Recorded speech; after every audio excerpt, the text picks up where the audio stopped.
Good morning, Spire News. We have a fun smattering of news that's going to go all the way up to outer space and then end up at your kitchen table and a lot in between. So one of the things that is a big news item from last night is the landing of a U.S. spacecraft, and it is actually a history-making spacecraft. There it is, landing just off the coast of Florida, because it's the longest flight for a U.S. crewed spacecraft in history.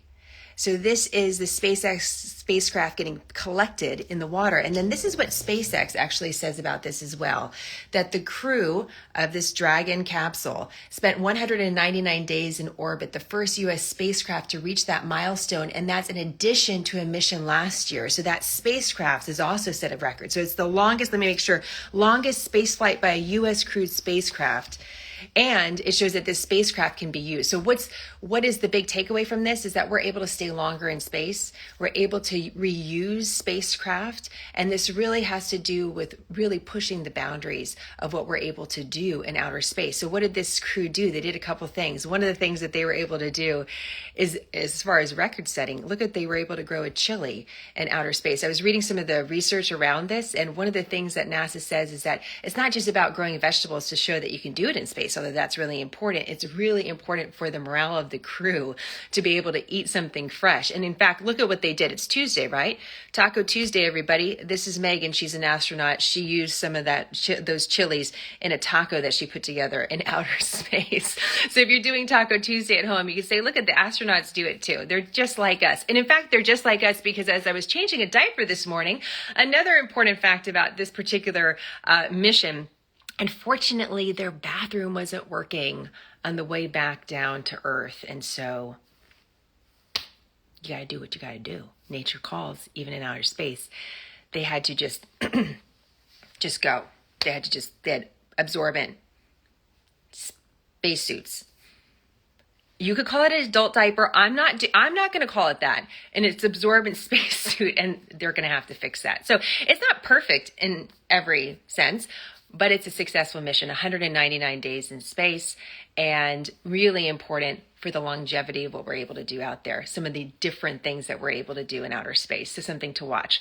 Now, just tying this to another news item, China recently said that the rocket that they launched into outer space was about, showing that they could have a reusable rocket. Others are saying that it was actually a test of a hypersonic missile. And so we're going to switch to another news item that I want to talk to you about today. One of the things you look at as a journalist is patterns in the news. So what stories keep on surfacing? And there's been a couple different stories about China as of late. One is about this potential hypersonic missile that they tested. Hypersonic missiles are important because they go really fast. They're really difficult to detect, very dangerous. Why do we care about China? It's one of the largest economies in the world, with the United States, also a nuclear nation. So we're watching the activity of China for that reason. So the hypersonic missile was one thing. Then there's another report that just came up recently that shows that potentially they're trying to do these military drills. That is apparently, according to reports, a mock-up of an aircraft carrier, of a U.S. aircraft carrier.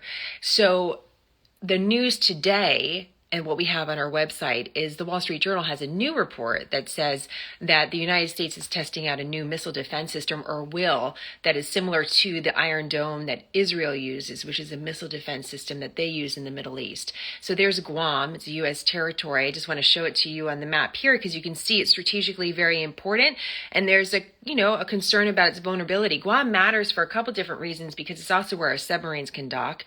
And the control of the waterways is really important to the power of a nation. And the U.S. Navy has been able to hold that edge. I'm not just saying that as a Navy wife. I'm saying it because it's true. Let me just show you this about Guam because you can see it better on this little globe that I have.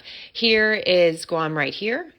Here's mainland of the United States. So you can see Guam is all the way over here. And so a missile defense system in this area would be particular because of China.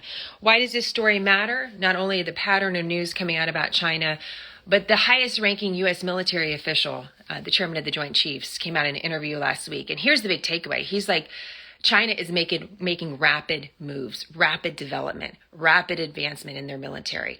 That is a constant drumbeat of the Biden administration. You've heard the Biden administration talk a lot about China. Why are they talking about China? Well, it's becoming more consistent. Just the kind of progress that China is making militarily is raising some concern within the U.S. military. So this is why I want us to pay attention to that story too.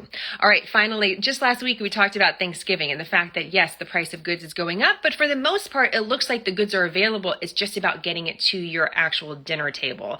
So there's some new research out by a marketing firm that says, listen, actually, yes, the news last week was that there's plenty of turkeys all over the place. We're fine. Well, now this marketing firm's saying, not necessarily. So the graph that you're seeing that is showing the bottom line that shows the drop, well, that is apparently when it comes to the supply of turkeys, that's what it looks like this year compared to last year, which is the other line.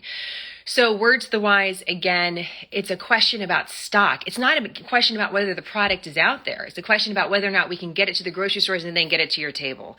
So I like mentioning this to you because I am a late shopper. And I need the reminder as well that we all need to be a little bit more prepared this holiday season.